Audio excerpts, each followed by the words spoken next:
আসসালামু আলাইকুম, শুভ সন্ধ্যা। আজকে 9ই অক্টোবর। আজকে এই লাইভ ক্লাসে আমি যারা এই অনুষ্ঠানটি দেখছেন, এই ক্লাসে অংশগ্রহণ করছেন, তাদের সবাইকে ধন্যবাদ জানাচ্ছি এবং ধন্যবাদ জানিয়ে শুরু করছি। এবং প্রতিবারের মতোই এক্সিসকে আমার অশেষ কৃতজ্ঞতা জানিয়ে শুরু করছি, কারণ এই যে একটি চমৎকার প্ল্যাটফর্ম এক্সিস তৈরি করেছে বাংলাদেশের আন্ডার গ্রাজুয়েট পর্যায়ের মেডিকেল শিক্ষার্থীদের জন্য, এটির ফল কতটা সুদূর প্রসারী হতে হবে আমরা এখনো হয়তো সেটি পুরোপুরি ভাবতে পারছি না, কিন্তু আগামী কয়েক বছরের মধ্যেই এর যে অসীম ফলাফল সেটি দৃশ্যমান হবে এবং তাদের এই অবদান একটি সত্যিকার অর্থে, আমি একটুকু বাড়িয়ে বলছি, এটি ভাষায় প্রকাশ করার মতো না। আর এগুলি আমি দুঃখ প্রকাশ করছি, কিছু টেকনিক্যাল বা কারিগরিক সমস্যার জন্য গত সপ্তাহে ক্লাসটি যত সময় নেওয়া যায়নি। আজকে সেই ক্লাসটি আমি আবার পুনরাবৃত্তি করছি। আর সেই প্রসঙ্গে জানিয়ে রাখি, আগামীকাল বিশ্ব মানসিক স্বাস্থ্য দিবস, 10ই অক্টোবর। সেই মানসিক স্বাস্থ্য দিবসের এবারের প্রতিপাদ্য বিষয় হচ্ছে সবার জন্য মানসিক স্বাস্থ্য। তো যারা আন্ডার গ্রাজুয়েট পর্যায়ের মানসিক মেডিকেল শিক্ষার্থী আছেন, একসময় তো আমাদের আন্ডার গ্রাজুয়েট পর্যায়ে মানসিক স্বাস্থ্যের ব্যাপারটি যথেষ্টই উপেক্ষিত ছিল, যার ফলে আমরা দেখতে পাচ্ছি যে আমাদের এখনকার যারা স্পেশালিস্ট ফিজিশিয়ান যারা আছেন বা স্পেশালিস্ট সার্জন, বিশেষ করে মেডিসিন বা সার্জনের ফ্যাকাল্টি যারা আছেন, তাদের মানসিক স্বাস্থ্যের ব্যাপারে ঠিক পর্যাপ্ত সচেতনতা এবং পর্যাপ্ত, আমি বলবো, ওরিয়েন্টেশনের ঘাটতি রয়েছে। এবং আমরা আশা করতে পারি যে যদি এখন এক্সিস যে সুযোগটি করে দিয়েছে বা বিভিন্ন মেডিকেল কলেজ পর্যায়ে এখন যে পরিমাণ এক্সপোজার হচ্ছে সাইকিয়াট্রিতে, এই জেনারেশন যখন এক্সপার্ট লেভেলে যাবেন, স্পেশালিস্ট লেভেলে যাবেন, নীতি নির্ধারী পর্যায়ে যাবেন, তখন এই অবস্থাটি থাকবে না। মানসিক স্বাস্থ্যের ব্যাপারে, সাইকিয়াট্রির ব্যাপারে একটি ইতিবাচক ধারণা নিয়ে তারা তাদের কর্মজীবনে প্রবেশ করবেন। এই প্রত্যাশা রেখে আজকে শুরু করছি। সবাইকে মানসিক স্বাস্থ্য, বিশ্ব মানসিক স্বাস্থ্য দিবসের শুভেচ্ছা। আমাদের আজকে গত পর্যায়টি ছিল, আমরা একটি সিরিজ ক্লাস নিচ্ছি, সেটা হচ্ছে ড্রাগস ইন সাইকিয়াট্রি। আমরা প্রথম দিনে আমরা অ্যান্টিসাইকোটিক্স নিয়ে আলোচনা করছিলাম।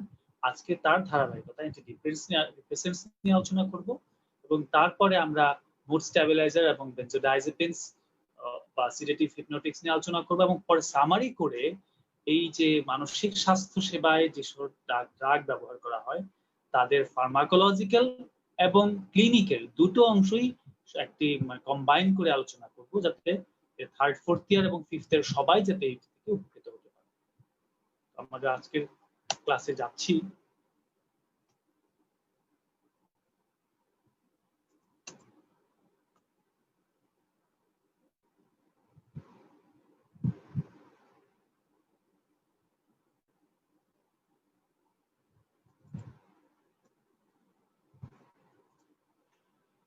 আমরা জাস্ট প্রথমেই আজকে একটু সংক্ষেপে শেষ করব, কারণ আমি এগুলোকে যখন আমি কিছু কিছু জিনিস হয়তো একটু স্কিপ করে যাব, যখন খুব ভালোভাবে আমরা কম্বাইন করব, যখন সাম আপ করব সমস্ত ড্রাগস গুলোকে, আশা করি এখন যে গ্যাপস বা যদি কোনো অস্পষ্টতা থেকে থাকে সেগুলোকে তখন খুব ভালোভাবে রিলেট করা যাবে।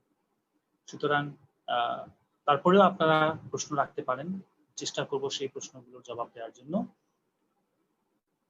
আর নিশ্চয়ই এটির একটি ভিডিও সেকশন থাকবে, এটি রেকর্ডেড থাকবে, সেখান থেকেও আমরা পরবর্তীতে কমিউনিকেট করতে পারবো।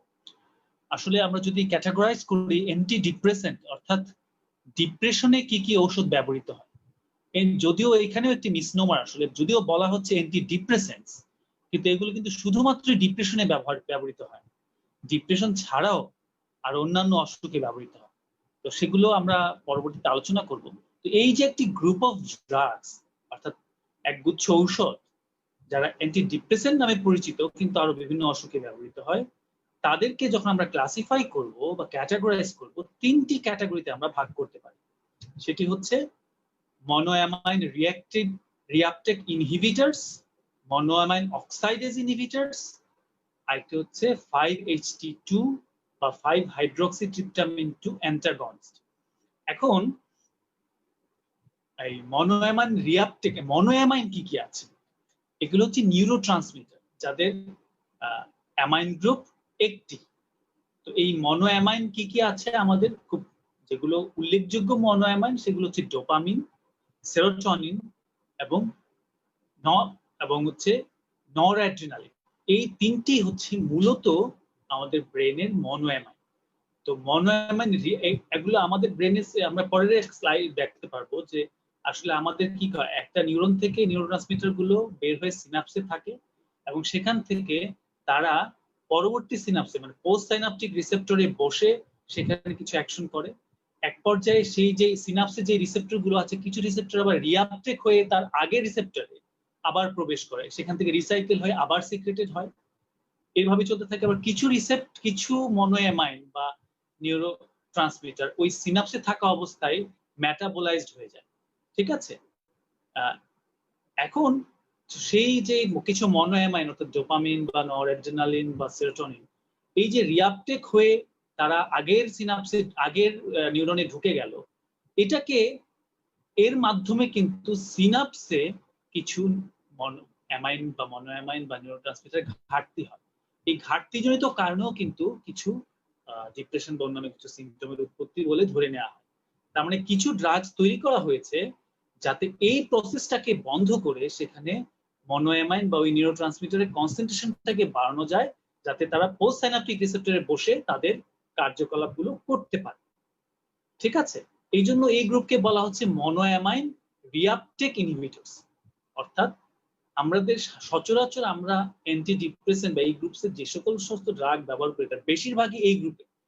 যেমন আমরা ট্রাইসাইক্লিক অ্যান্টি ডিপ্রেসেন্ট যেগুলো বলি টিসিএ, এসএসআরআই যেগুলো সিলেক্টিভ সেরোটোনিন রিআপটেক ইনহিবিটর, ঠিক আছে, অথবা এসএনআরআই মানে সেরোটোনিন নরঅ্যাড্রিনালিন রিআপটেক ইনহিবিটর, বা শুধু নরঅ্যাড্রিনালিন রিআপটেক ইনহিবিটরও আছে।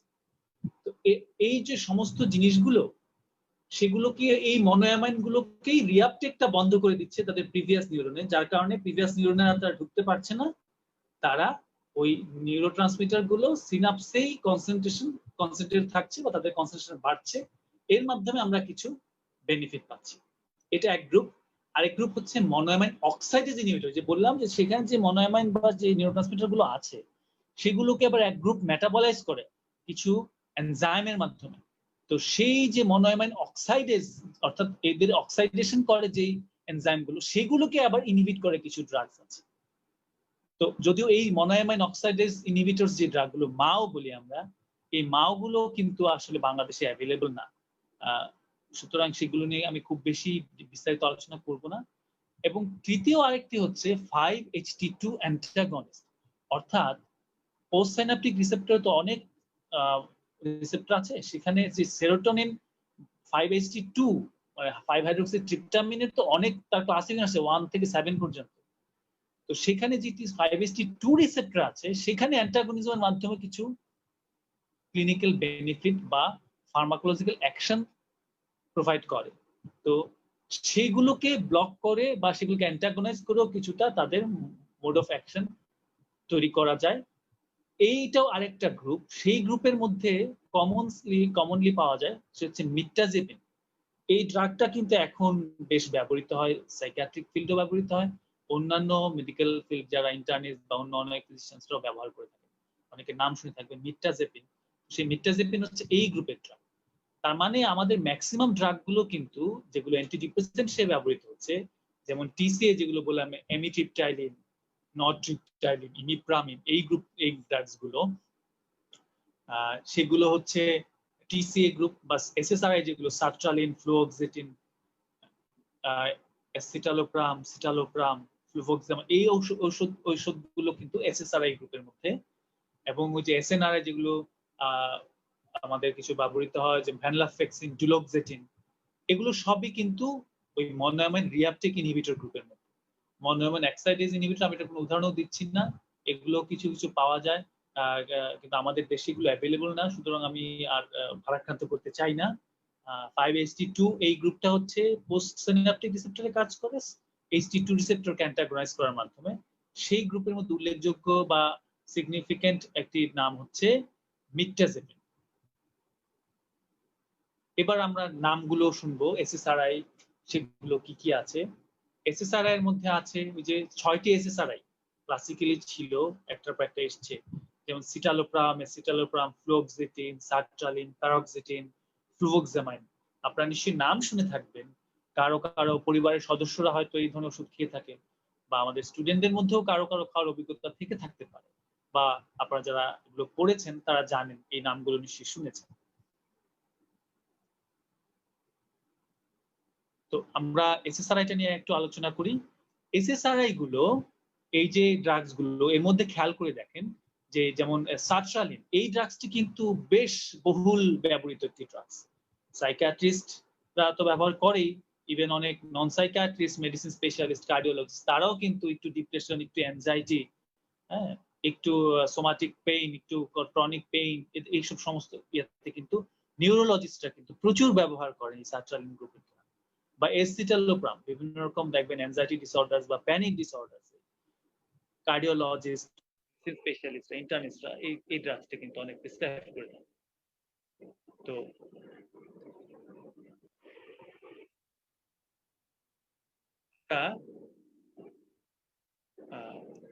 সেই এসএসআরআই যে সিলেক্টিভ সেরোটোনিন রিআপটেক ইনহিবিটর, আমরা শুরুতে যেটা বললাম যে সেরোটোনিন যেহেতু একটি মনোঅ্যামাইন, সেই সেরোটোনিনকে যে রিআপটেক হয়ে যায়, সেই রিআপটেকটাকে প্রিভেন্ট করে সিনাপটিক যে জাংশন আছে সেখানে সেরোটোনিনের কনসেন্ট্রেশনটাকে বাড়ানো হয়। এই বাড়ানোর মাধ্যমেই তার যে ফার্মাকো যে ডিনামিক্সটা, অর্থাৎ তার যে মেকানিজম অফ অ্যাকশন, সেটা বাস্তবায়িত। এখন তারা কিছু ফার্মাকোকাইনেটিক্স আছে, অর্থাৎ ড্রাগসটা যখন আমাদের শরীরে ঢুকলো, এবার আমাদের শরীর তার সাথে কি কি করলো, ঠিক আছে? তো শরীর সে ঢুকলো, সে অ্যাবজর্বড হলো, হ্যাঁ, অ্যাবজর্পশন হওয়ার পরে তার তো এটার বায়ো অ্যাভেলেবিলিটি হবে তারপরে। তো সেখানে কিন্তু এই যে প্লাজমাতে পিক প্লাজমা কনসেন্ট্রেশন বলে একটা টার্ম আছে, সেটা হতে কতক্ষণ সময় লাগে? সেই পিক প্লাজমা কনসেন্ট্রেশনটা হতে সময় লাগে 4 থেকে 8 ঘন্টা গড়ে। সবগুলো অ্যান্টি ডিপ্রেসেন্টের ক্ষেত্রে এটি প্রযোজ্য। যার কারণে আমরা এই পিক প্লাজমা হতে যেহেতু 4 থেকে 8 ঘন্টার মতো সময় লাগে পিক প্লাজমা কনসেন্ট্রেশনে, আমরা যখন কোনো ল্যাকটেটিং মাদার এই এসএসআরআই খায়, আমরা তাদেরকে কিন্তু বলে দেই যে আপনারা অন্তত ওষুধ খাওয়ার 3 থেকে 4 ঘন্টা পর্যন্ত বাচ্চাকে বুকের দুধ খাওয়াবেন না, তারপরে খাওয়াবেন। যখন পিক প্লাজমা কনসেন্ট্রেশনটা চলে গেল, তখন আস্তে আস্তে কনসেন্ট্রেশনটা কমে আসছে। কিন্তু এর মানে কিন্তু এই নয় যে কোনো মা যিনি বুকের দুধ খাওয়ান তিনি এই এসএসআরআই গ্রুপের কোনো ওষুধ খেতেই পারবে না, বিষয়টি কিন্তু তা নয়। কারণ আমরা জানি পিক প্লাজমার পরে কিন্তু আস্তে আস্তে এই কনসেন্ট্রেশন ব্লাডে কমতে থাকবে, এবং কমতে থাকলে ব্লাডে যখন কমতে থাকবে তার করেসপন্ডিং মিল্কে সেখানেও কিন্তু কমতে থাকবে। তো সুতরাং আমরা যখন এটি পরামর্শ দিব, তাহলেই কিন্তু মায়ের এই ওষুধ, কারণ এই ওষুধ যার প্রয়োজন, যাকে এই ওষুধটি দিতে হবে, তাকে কিন্তু ওষুধটা না দিলে তার কোয়ালিটি অফ লাইফ কিন্তু আরো অনেক বেশি হ্যাম্পার হবে। সুতরাং তাদেরকে আমরা যখন এইভাবে অ্যাডভাইস করে দেব, সেটি কিন্তু মোর এভিডেন্স বেসড হলো, এবং মোর প্র্যাগমেটিক, প্র্যাকটিক্যাল এবং অপটিমাম হলো।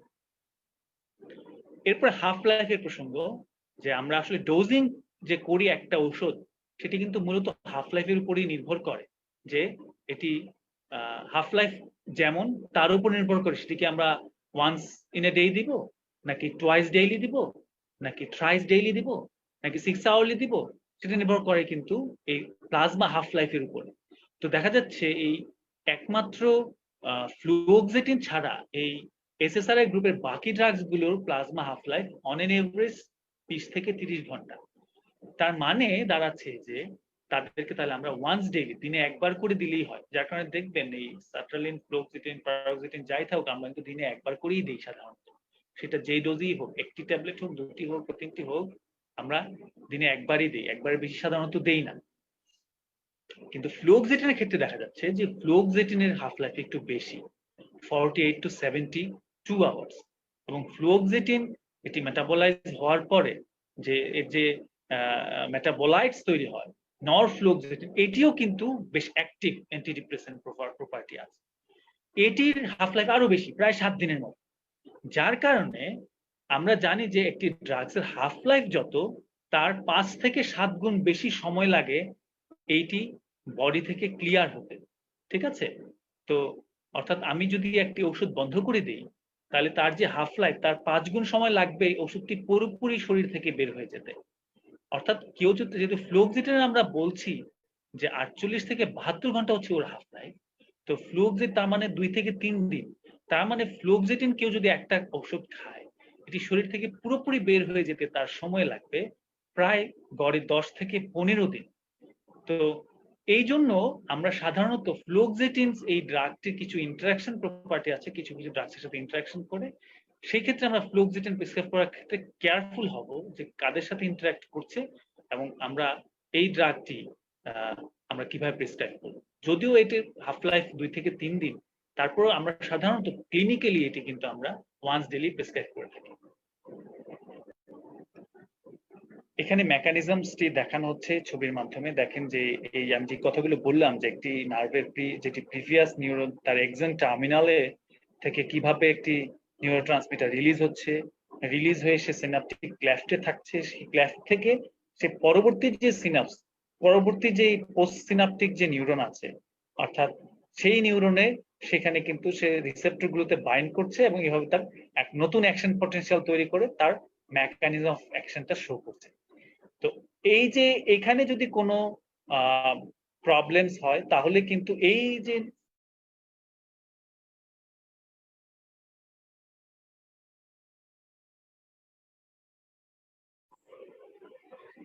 সেটি যে বাধাগ্রস্ত হবে, সেটি বাধাগ্রস্ত হলে আমরা যে ড্রাগস গুলো দেবো সেটা সেই যে যে ডেভিয়েশনটা হলো সেটাকে আবার they will bring it in the right track.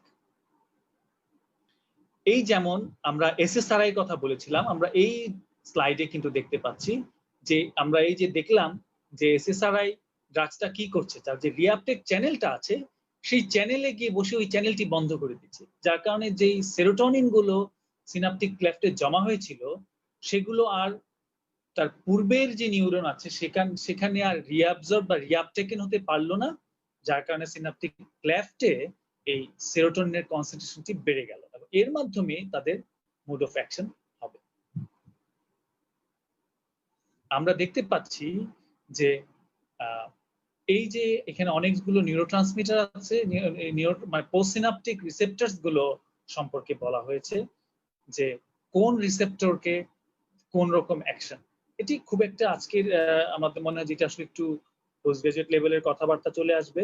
Under graduate লেভেলে আমার মনে হয় যে আরো অত রিসেপ্টর লেভেলে খুব বেশি কিছু প্রয়োজন বোধহয় নেই। আর যদি কারো স্পেসিফিক ইন্টারেস্ট থাকে আমরা সেগুলো আলাদাভাবে নোটিস করে আমরা পরবর্তীতে আলোচনা করতে পারবো।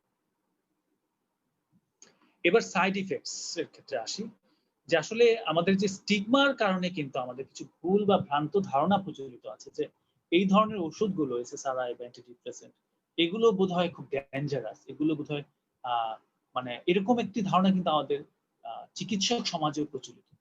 যদিও আমরা দেখতে পাচ্ছি আমাদের চিকিৎসক সমাজে অন্যান্য বিষয়ের যারা বিশেষজ্ঞ চিকিৎসক আছে তারাও কিন্তু এই ড্রাগস গুলো প্রেসক্রাইব করছেন, কিন্তু মানুষকে তারা কিছু ভুল বা ভ্রান্ত ধারণা প্রোভাইড করছেন। তো সেখানে আমরা কখনো ভেবে দেখি নাই যে এই যে ওভার দ্য কাউন্টার হিসেবে বিক্রি হয় প্যারাসিটামল বা ওভার দ্য কাউন্টার ড্রাগ হিসেবে বিক্রি হয় অ্যান্টিহিস্টামিন, এদের কি সিভিয়ার সিগনিফিকেন্ট সাইড এফেক্ট হতে পারে সেগুলো কিন্তু আমরা আমলে নিই না। কিন্তু অন দ্য আদার হ্যান্ড এই সাইকোট্রপিক্স যে ড্রাগস গুলো অ্যান্টিসাইকোটিক বা অ্যান্টিডিপ্রেসেন্ট তাদের ব্যাপারে কিন্তু আমাদের অনেক নেতিবাচক ধারণা প্রচলিত, যেগুলো আমাদেরকে আসলে কিন্তু নলেজ বেসড একটা জেনারেশন তৈরি করার মাধ্যমে এটি দূর করতে হবে, এর অন্য কোনো উপায় নেই। তো সাইড ইফেক্টস গুলো মূলত গ্যাস্ট্রোইন্টেস্টাইনাল সাইড ইফেক্ট, যে কোনো এসএসআরআই এর মোস্ট কমন সাইড ইফেক্টস কিন্তু এইগুলো, এই গ্যাস্ট্রোইন্টেস্টাইনাল। সেগুলো কি? এই নওশিয়া, ডিসপেপসিয়া, ব্লোটিং, ফ্ল্যাটুলেন্স এগুলো। এবং প্যারোক্সেটিন একটি ড্রাগস আছে, এটি অ্যান্টিডিপ্রেসেন্ট হিসেবে ব্যবহৃত হয়, মোস্টলি আমরা ক্লিনিক্যালি বেশি ব্যবহার করে থাকি সেক্সুয়াল ডিসফাংশন, বিশেষ করে প্রিম্যাচিউর ইজাকুলেশনের ক্ষেত্রে। তো এদের কিন্তু ওয়েট গেইন হতে পারে কিছুটা অন্য ড্রাগসে, কিছুটা সেন্ট্রাল নার্ভাস সিস্টেম ইফেক্টস আছে, কিছু এজিটেশন, রেস্টলেসনেস, ইনসমনিয়া, হেডেক সেগুলো কিন্তু, বা akathisia, parkinsonism, but very minor, insignificant. এবং আরো কিছু সাইড ইফেক্ট আমরা বলবো, যেমন এই যে দেখতে পাচ্ছি ডিলেড অর্গাজম, অ্যানঅর্গাজমিয়া সোয়েটিং। খেয়াল করেন এটা একটি সাইড ইফেক্ট, কিন্তু এই সাইড ইফেক্টটিকেই কিন্তু আমরা ব্যবহার করছি আবার ট্রিটমেন্টে, ঠিক আছে? যেমন ধরেন যে মিনক্সিডিল একটি ড্রাগ, এই যেটা চুল ওঠার জন্য ব্যবহৃত হয় টপিক্যাল ড্রপস হিসাবে, যেটা ওই যে ট্রুপ্যান নামে পাওয়া যায়। তো এই ওষুধটি কিন্তু আসলে মিনক্সিডিল কি আমরা জানি অ্যান্টি হাইপারটেনসিভ, কিন্তু দেখা গেছে যে এটি খাওয়ার পর কিছু সাইড ইফেক্ট খেয়াল করা গেল, যে কারো কারো কিছু আননেসেসারি হেয়ার গ্রোথ হয়েছে।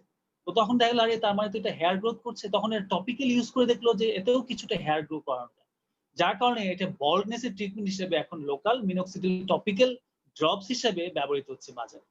তো তেমনি এই এসএসআরআই গুলো কি হয়, অর্গাজমকে ডিলে করে।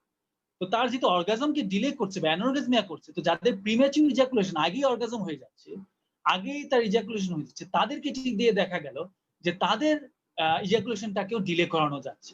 তার মানে সাইড ইফেক্টকে এখানে ক্লিনিক্যাল ইফেক্ট হিসেবে ব্যবহার করা হচ্ছে। আর এছাড়া কিছু রেয়ার কিন্তু সিগনিফিকেন্ট, রেয়ার কিন্তু যদি হয় সেটি বেশ সিগনিফিকেন্ট হবে, তেমন কিছু সাইড ইফেক্ট আছে। তার মধ্যে একটা হচ্ছে যেমন আপার জিআই ব্লিডিং, এটি কারো কারো ক্ষেত্রে হতে পারে, খুব কেয়ারফুল থাকতে হবে। যাদের পেপটিক আলসার আছে তাদের ক্ষেত্রে আরেকটু বেশি সচেতন থাকতে হবে, আপার জিআই ব্লিডিং করতে পারে। আর একটা হচ্ছে অস্টিওপোরোটিক ফ্র্যাকচার, সেটি একেবারেই খুবই কম, কিন্তু যেহেতু ডকুমেন্টেড কেস আছে আমরা এগুলোর ব্যাপারে কেয়ারফুল থাকি। আচ্ছা, এবার ইন্ডিকেশন শুরুতেই বলে নিয়েছিলাম যে আসলে না, এটা একটি মিসনোমার যে নাম হচ্ছে অ্যান্টি ডিপ্রেসেন্টস, কিন্তু এটি কিন্তু শুধুমাত্র অ্যান্টি ডিপ্রেসেন্ট বা শুধু ডিপ্রেশনের চিকিৎসায় ব্যবহৃত হয়। এটি ডিপ্রেশনের চিকিৎসায় যেমন ব্যবহৃত হয়, আরো কিছু ইন্ডিকেশন যেমন অ্যাংজাইটি ডিসঅর্ডার্স, যে কোনো যেমন দুশ্চিন্তা এবং বিষণ্ণতার কিন্তু মেকানিজম প্রায় কাছাকাছি এবং এদের সিমটমে কিন্তু প্রচুর ওভারল্যাপিং আছে। তো যার কারণে অ্যাংজাইটি ডিসঅর্ডার্স ব্যবহৃত হয়। অবসেসিভ কম্পালসিভ ডিসঅর্ডার, এই অসুখটির নাম আপনারা অনেকেই জানেন, অনেকেই পরিচিত মানুষদের মধ্যে এই সিমটমস বা এই অসুখটি আছে। তাদের কিন্তু ফার্স্ট লাইন অফ ট্রিটমেন্টই হচ্ছে এই ড্রাগস এবং সেটি এই এসএসআরআই। এছাড়া নেগেটিভ সিমটমস অফ সিজোফ্রেনিয়া, আমরা জানি যে সিজোফ্রেনিয়ার পজিটিভ সিমটমস আমরা আরেক সময় আলোচনা করতে পারি। তারপরে যে পজিটিভ সিমটমস হচ্ছে যেমন ধরুন ডিলিউশন, হ্যালুসিনেশন, এগুলো হচ্ছে পজিটিভ সিমটমস। আর নেগেটিভ সিমটমস হচ্ছে যে সিজোফ্রেনিয়া মানুষদের দেখা যায় তারা কথা কম বলছে, চুপচাপ হয়ে গেছে, সোশ্যাল উইথড্রল ডেভেলপ করছে, একদম মানে সে সমাজ থেকে বাইরে, সংসার থেকে বাইরে, নিজের জগতের মধ্যে গুটিয়ে থাকে। তো তাদের এই যে নেগেটিভ সিমটমস, তার চিকিৎসাও কিন্তু এই অ্যান্টিডিপ্রেসেন্ট ব্যবহৃত হয়। এছাড়া ক্রনিক পেইন, আমরা অনেক পেশেন্ট পাই যাদের সর্বাঙ্গে ব্যথা, আমরা মানে মেডিসিনের ফাংশনাল পেইন বলে থাকেন, যে দেখা গেছে বা ক্রনিক আনএক্সপ্লেইন মেডিকেল সিমটমস, এই টার্মটিও ব্যবহৃত হয়, যে নানা শরীরে ব্যথা কিন্তু এরকম কোনো সিগনিফিকেন্ট ডায়াগনোসিবল কোনো কন্ডিশন নেই, তাদের ক্ষেত্রেও কিন্তু, বা অনেক রকমের হেডেক, বিভিন্ন রকমের হেডেকে কিন্তু এই এসএসআরআই ব্যবহৃত হয়। একটু আগে বলেছি প্রিম্যাচুর ইজাকুলেশন এটিতে ব্যবহৃত হয়। এছাড়া ইটিং ডিসঅর্ডারস, বিশেষ করে বুলিমিয়া নার্ভোসা বা আমাদের যে ওভার ইটিং, অর্থাৎ বেশি খাওয়া কিছু মানুষ, বা বুলিমিয়া নার্ভোসা যারা অনেক বেশি খেয়ে থাকে, তাদের ক্ষেত্রে কিন্তু এটি ব্যবহৃত হয়। এবার আসবো টিসি এর ক্ষেত্রে, ট্রাইসাইক্লিক অ্যান্টিডিপ্রেসেন্টস, ঠিক আছে? তো এই টিসিএ গ্রুপগুলি কোনগুলো? এই এমিট্রিপটাইলিন, নরট্রিপটাইলিন, ইমিপ্রামিন, ক্লোমিপ্রামিন, ডেসিপ্রামিন, লফিপ্রামিন। এমিট্রিপটাইলিন খেয়াল করে দেখেন, এটি কিন্তু অনেক পুরনো একটি ড্রাগ, মানে বলা হয় যে সাইকোট্রপিক্স বা এই বিশ্বে প্রথম আবিষ্কৃত অ্যান্টিডিপ্রেসেন্ট হচ্ছে ইমিপ্রামিন, এবং তারপরে এসেছে এমিট্রিপটাইলিন। যদিও ইমিপ্রামিন বা এমিট্রিপটাইলিন কিন্তু মানে সবচেয়ে বেশি আসলে মোর প্রেসক্রাইবড হয় কিন্তু এখন বিশেষ করে ইন্টার্নিস্ট বা জেনারেল প্র্যাকটিশনারদের মাধ্যমে। একটু মাথা ব্যথার সমস্যা, এমিলিন বা এমিট 10 মিলিগ্রাম, 25 মিলিগ্রাম এরকম ডোজে আমরা কিন্তু দিয়ে থাকি, আমাদের জেনারেল প্র্যাকটিশনাররা দেন, আমাদের ইন্টারনাল মেডিসিন বা মেডিসিন স্পেশালিস্টরাও দেন। এছাড়া ইমিপ্রামিন বা এদেরও ক্লোমিপ্রামিন একটি ট্রাইসাইক্লিক অ্যান্টিডিপ্রেসেন্ট। ক্লোমিপ্রামিন ড্রাগসটি মানে এটি কিন্তু এক সময় ফার্স্ট লাইন ড্রাগ হিসেবে অবসেসিভ কম্পালসিভ ডিসঅর্ডারে ব্যবহৃত হতো, এখনো কিন্তু রেজিস্ট্যান্ট যেসব অবসেসিভ কম্পালসিভ ডিসঅর্ডারস, হ্যাঁ, যেমন যেগুলো এসএসআরআই তে রেসপন্স করছে না তাদের ক্ষেত্রেও কিন্তু আমরা ক্লোমিপ্রামিন ড্রাগসটি ব্যবহার করে থাকি। এবং ইমিপ্রামিন এই ড্রাগসটি কিন্তু অনেক রকম ব্যবহার রয়েছে, যেমন ওই যে অ্যাংজাইটি ডিসঅর্ডারস এর মধ্যে কমনলি পাওয়া যায় প্যানিক ডিসঅর্ডার। এই প্যানিক ডিসঅর্ডারে কিন্তু ইমিপ্রামিন ড্রাগটি ব্যবহৃত হয়। এছাড়া বাচ্চাদের যে অসুখ আছে যেমন অ্যানিউরেসিস, নকচারাল অ্যানিউরেসিস, এটি দু কারণে অনেক সময় হয়ে থাকে যে বাচ্চাদের যে বয়সে তাদের বিছানা ভেজানোর সময় শেষ হয়ে যায় 4-5 বছর বয়সে, তারপরেও অনেক বাচ্চা দেখা যায় যে তারা বিছানায় পেশাব করার একটি প্রবণতা থাকে, তো তাদের ক্ষেত্রে কিন্তু এই ওষুধটি ব্যবহৃত হয়। তো টিসি এর ক্ষেত্রে বলছি, টিসি এর ক্ষেত্রে এটিরও একই অবস্থা, যেটা বললাম যে পিক প্লাজমা কনসেন্ট্রেশন 2 থেকে 4 ঘন্টা। তেমন আমরা টিসিএ বা এসএসআরআই দুটোকেই কিন্তু যদি আমরা একসাথে মিলাই দেখবো যে আসলে অন এন এভারেজ 4 ঘন্টা হচ্ছে এদের পিক প্লাজমা কনসেন্ট্রেশনের টাইম। তার মানে এই ওষুধগুলো যেসব মায়েরা ল্যাকটেটিং মায়েরা খেয়ে থাকেন, তারা যদি 4 ঘন্টা পর্যন্ত বুকের দুধ না খেয়ে রাখেন, এরপরে থেকেই কিন্তু কনসেন্ট্রেশন কমে যাবে। এবং এগুলো যেহেতু আমরা দিনে একবারই ব্যবহার করে থাকি, যে half life permits once a day dosing, তার মানে হচ্ছে এদেরও হাফ লাইফ ওই 20 থেকে 30 ঘন্টার কাছাকাছি, যার কারণে আমরা দিনে একবার দিতে পারবো। তো একবার ওষুধ খাওয়ার পরে 4-5 ঘন্টা বা 3-4 ঘন্টা ওষুধটা না খেলে, না বুকের দুধ না খাওয়ালেই কিন্তু বাকি সময় কিন্তু প্লাজমাতে কনসেন্ট্রেশন কম থাকবে এবং করেসপন্ডিং মিল্কও এটার সিক্রেশন অনেক কম হবে এবং স্বচ্ছন্দে নিরাপদভাবে কিন্তু বাচ্চাকে বুকের দুধ খাওয়ানো সম্ভব। এবং টিসিএ এক সময় যে বললাম, টিসিএ কিন্তু প্রথম আবিষ্কৃত হয়েছে অ্যান্টিডিপ্রেসেন্ট হিসেবে। এই টিসিএ বিশেষ করে ইমিপ্রামিন বা ইমিটিপ্রামিন এগুলো কিন্তু প্রথম বাজারে এসেছে, এগুলো ওয়েল টেস্টেড এন্ড ট্রাস্টেড। ঠিক আছে, খুব সিগনিফিক্যান্ট লাইফ থ্রেটেনিং কন্ডিশন কিন্তু খুব বেশি হয় না বা খুব বড় রকমের কোনো সাইড ইফেক্ট নাই। অন দ্য আদার হ্যান্ড এদের প্রচুর পরিমাণে উপকারী দিক আছে, এদের বেনিফিশিয়াল কিন্তু অনেক বেশি। তারপরেও কিন্তু আমরা ফার্স্ট লাইন হিসেবে এই টিসিএ কে ব্যবহার করছি না। আমরা ফার্স্ট লাইন ড্রাগ হিসেবে কিন্তু ওই যে ইন্ডিকেশন গুলো বললাম, depression, anxiety, obsessive compulsive disorder, chronic pain, এগুলোতে কিন্তু আমরা ফার্স্ট লাইন ড্রাগ হিসেবে এসএসআরআই ব্যবহার করছি। যখন এসএসআরআই ফেল করছে তখন সেকেন্ড লাইন বা থার্ড লাইন হিসেবে আমরা টিসিএ ব্যবহার করছি। তার কারণ হচ্ছে এই টিসিএ এর সাইড ইফেক্ট প্রোফাইলটা আবার একটু বেশি। এসএসআরআই যেমন আসলে mostly gastric upset, dyspepsia, bloating, indigestion, এগুলোই। বাকি যে সাইড ইফেক্ট গুলোর কথা বলছি সেগুলো কিন্তু খুব মাইনর। কিন্তু টিসি এর আবার কিন্তু আরো কিছু সাইড ইফেক্ট প্রোফাইলটা আরেকটু বড়। যেমন এদের অ্যান্টিকোলিনার্জিক সাইড ইফেক্ট বেশ সিগনিফিকেন্ট, যার কারণে যেগুলো যদিও কোনোটাই লাইফ থ্রেটেনিং না কিন্তু তারপরেও বেশ প্রবলেমেটিক, যারা ব্যবহার করেন তারা এটাতে অভ্যস্ত হতে সময় লাগে। যেমন dry mouth, blurring of vision, glaucoma, constipation, urinary tension, sexual dysfunction, cognitive impairment, এই জিনিসগুলো কিন্তু অ্যান্টিকোলিনার্জিক ইফেক্টের কারণে হয়ে থাকে। যার কারণে এদের যারা টিসিএ, যেমন ধরেন যে বললাম যে জেনারেল প্র্যাকটিশনাররা টিসিএ ব্যবহার করছে, এমিটিপ্রামিন ব্যবহার করছে 10 বা 25 মিলিগ্রাম, কিন্তু আমি যখন ডিপ্রেশনের জন্য এই টিসিএ দিব বা অ্যাংজাইটির জন্য দিব, অ্যান্টি ডিপ্রেসেন্ট হিসেবে দিতে গেলে কিন্তু ডোজটি অনেক বেশি। বলা হয় যে ইমিপ্রামিন বা এমিট্রিপটাইলিনের অ্যান্টি ডিপ্রেসেন্ট ডোজ হচ্ছে স্টার্টই হচ্ছে 75 মিলিগ্রাম থেকে। ঠিক আছে, তার মানে এই যে একটু ডিপ্রেশন বা একটু দুশ্চিন্তার কথা বললে ইন্টার্নিস্টরা বা অন্য স্পেশালি যে 10 বা 25 মিলিগ্রামের দিচ্ছে, এটা কিন্তু ঘুম ছাড়া তার ডিপ্রেশনে বাড়তি কোনো কাজ হবে না। ঠিক আছে, তো ডিপ্রেশন যদি দিতে হবে কত, 75 মিনিমাম।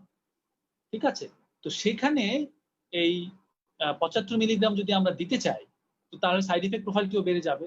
তাদের অনেকেই কমপ্লেন করে যে একটু চোখে ঝাপসা দেখি বা ঠোঁট, যেটা কমনলি বলে যে ঠোঁট শুকায় যায়, মুখের মানে অনেকক্ষণ স্যার পানি গিলতে হয়, বা তো পায়খানা কষা হয়ে গেছে, এই সমস্যাগুলো কিন্তু খুব কমন সি দেয়। এছাড়া যে বললাম তারা কিন্তু তাদের ওই যে প্রোফাইল, সাইড ইফেক্ট প্রোফাইল বেশি, তাদের আরো অনেক রিসেপ্টরের উপরে তারা কাজ করে। এসএসআরআই এগুলো কিন্তু বললাম যে মূলত তারা ওই যে রিআপটেক ইনহিবিট করে অথবা পোস্ট সিনাপটিক রিসেপ্টর, জাস্ট কিছু সেরোটোনিন রিসেপ্টরের উপরই কাজ করে, ST2 রিসেপ্টরের উপরই কাজ করে। কিন্তু এই টিসিএ গুলো আরো কিছু রিসেপ্টরের উপর, যেমন আলফা 1 রিসেপ্টর, এই আলফা 1 রিসেপ্টরের উপরে কাজ করার কারণে কিন্তু পশ্চাল হাইপোটেনশন হচ্ছে, সেক্সুয়াল ডিসফাংশন হচ্ছে, কগনিটিভ ইমপ্যায়ারমেন্ট হচ্ছে। যেমন H1 রিসেপ্টর, H1 যে হিস্টামিন রিসেপ্টর, এটাকেও কিন্তু ব্লক করে, যার কারণে আমরা দেখতে পাচ্ছি যে কোনো টিসি এর ইনভেরিয়েবলি তাদের সিমটমস হচ্ছে স্যার চোখ খুলতে পারে না, খুব ঘুম হয়, ড্রাউজিনেস, ওয়েট গেইন, এগুলো। আরেকটা করে এরা মেমব্রেন স্টেবিলাইজিং একটা ইফেক্ট আছে, অনেকটা কুইনিডিনের মতো। অ্যারিথমিয়াতে যেমন কুইনিডিন ব্যবহৃত হয়, তো এরকম কিছু তাদের কিছু রোলস আছে হার্ট মাসেলের উপরে মেমব্রেন স্টেবিলাইজ। তো এই মেমব্রেন স্টেবিলাইজ করতে গিয়ে, অর্থাৎ এই যে সোডিয়াম পটাশিয়ামের ইনটেক আর আউটপুট, ইনপুট আর আউটপুট, এইটা করতে কিছুটা কিন্তু গোলমাল করে ফেলে, এবং যার কারণে দেখা যায় যে এরা আবার কিছুটা অ্যারিথমিয়া তৈরি করে হার্ট মাসেলে। সেম জিনিসটা যখন ব্রেইনের যখন নিউরনাল সেলগুলোতে হচ্ছে, সেইখানে দেখা যাচ্ছে সিজার তৈরি করতে পারে। অর্থাৎ তারা এই মেমব্রেনকে স্ট্যাবিলাইজ করতে গিয়ে সিজার থ্রেশহোল্ডটাকে কমিয়ে নিয়ে আসে, যার কারণে যাদের আগের থেকে এপিলেপসি আছে তাদের এপিলেপসি হওয়ার ঝুঁকি বেড়ে যায়, বা যাদের আগে থেকে এপিলেপসি ছিল না তারা যদি বেশি ডোজে এই টিসিএ খেয়ে থাকে, অনেক বেশি ডোজে, তাহলে তাদের কিন্তু সিজার হওয়ার সম্ভাবনা থাকে। যদিও এগুলো খুব বেশি কমন না, হ্যাঁ, কিন্তু ডকুমেন্টেড, যার কারণে আমাদের খুব কেয়ারফুল থাকতে হবে এই ব্যাপারে। সেরকম হার্ট মাসেলের যে মেমব্রেন পটেনশিয়াল আছে সেটাকে স্টেবিলাইজ করতে গিয়ে তারা দেখা যাচ্ছে কারো কারো অ্যারিথমিয়া করে ফেলছেন। তো ওই যে বললাম যে যদি এখন এই যে যেগুলো আমরা সিভিয়ার সাইড ইফেক্ট গুলো বললাম, এগুলো কিন্তু ওই 10, 25, 50, 75 মিলিগ্রামে আসলে হবে না। এগুলো বলা হয় যে এই জিনিসগুলো যে সিজার বা টক্সিক ইফেক্টটা কিন্তু তখনই হবে যখন আমাদের ডোজটা অনেক বেশি ব্যবহার। সাধারণত বলা হয় যে 200 মিলিগ্রামের কাছাকাছি, 150 মিলিগ্রামের বেশি যখন আমরা যাবো তখনই আমাদেরকে এই ব্যাপারে বেশ কেয়ারফুল হতে হবে, এবং 200 মিলিগ্রামের কাছাকাছি গেলে আমাদেরকে যথেষ্ট কেয়ারফুল এগুলো মনিটর করতে হবে। তো সেখানে কিছু টক্সিক ইফেক্ট কি, যদি বললাম cardiac conduction disturbance, ventricular fibrillation, যেগুলো অ্যারিথমিয়া তৈরি করছে। এছাড়াও যে আলফা 1 রিসেপ্টর ব্লকের হাইপোটেনশন, সেটা অনেক বেশি হয়ে যেতে পারে। সিডেশন থেকে খুব বেশি সিডেশন হলে কোমা পর্যন্ত হয়ে যেতে পারে। রেসপিরেটরি ডিপ্রেশন, আমরা সিজারের কথা বলেছি, এপিলেপসি। আর কন্ট্রাইন্ডিকেশনস, আমরা কিন্তু এসএসআর এর ক্ষেত্রে কোনো কন্ট্রাইন্ডিকেশনস দেখি নাই, হ্যাঁ, কারণ আমরা ওই যে বললাম যে এসএসআর এর কোনো মানে অ্যাবসলিউট কোনো কন্ট্রাইন্ডিকেশন নাই, রিলেটিভ কিছু কন্ট্রাইন্ডিকেশন আছে। সেটাও কি, যদি আমরা একদম খুবই ব্লিডিং ডিসঅর্ডার কোনো পেশেন্ট থাকে যার খুবই সিগনিফিকেন্ট ব্লিডিং হয়, তাদের ক্ষেত্রে আমরা ব্যবহার, তাদের ক্ষেত্রে কিন্তু কন্ট্রাইন্ডিকেশনস নাই, বলা হচ্ছে যে খুব কশাসলি সেটি ব্যবহার করতে হবে। কিন্তু টিসি এর ক্ষেত্রে কিছু কন্ট্রাইন্ডিকেশনস আছে, যেমন কারো যদি অ্যাগ্রানুলোসাইটোসিস থাকে, হ্যাঁ, বা যেহেতু টিসিএ গুলো মোস্টলি লিভার দিয়ে মেটাবোলাইজড হয়, যদি সিভিয়ার লিভার ড্যামেজ, যে বললাম টিসিএ এর সাইড হচ্ছে গ্লুকোমা, বা টিসিএ এর সাইড এফেক্টস এর মধ্যে আছে ইউরিনারি রিটেনশন। সুতরাং যদি কারো প্রোস্টেটিক হাইপারট্রফি থাকে আর টিসিএ ব্যবহার করার কারণে তার যদি আরো রিটেনশন, সেটা কিন্তু অনেক মানে সিভিয়ার একটা কনসিকুয়েন্স হতে পারে। তার মানে বা গ্লুকোমা, আমরা এমনিতেই জানি যে গ্লুকোমা ব্লাইন্ডনেস এর একটা বড় কারণ। সুতরাং একটা গ্লুকোমা পেশেন্টকে টিসিএ ব্যবহার করে তার কিন্তু গ্লুকোমা অ্যাগ্রাভেট করার পসিবিলিটি থাকে। সুতরাং এই ধরনের পেশেন্টের ক্ষেত্রে আমরা টিসিএ ব্যবহার করব না।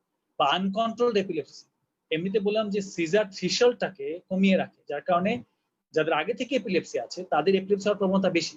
তার মধ্যে যদি আনকন্ট্রোলড এপিলেপসি থাকে তাহলে তাদেরও কিন্তু এপিলেপসি হওয়ার সম্ভাবনা আরো বেশি বেড়ে যায়, যার কারণে এই ধরনের পেশেন্টদের ক্ষেত্রে আমরা টিসিএ ব্যবহার করব না।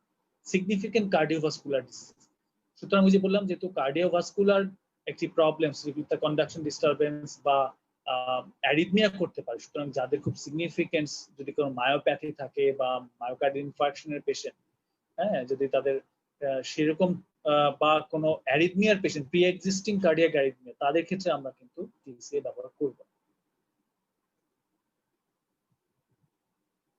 তো আজকে এই ছিল আমাদের আজকের ক্লাস। আমরা টিসিএ পর্যন্তই আজকে আলোচনা করলাম। আমরা এসএসআরআই এবং টিসিএ কে আমরা আজকে আলোচনা করার চেষ্টা করেছি।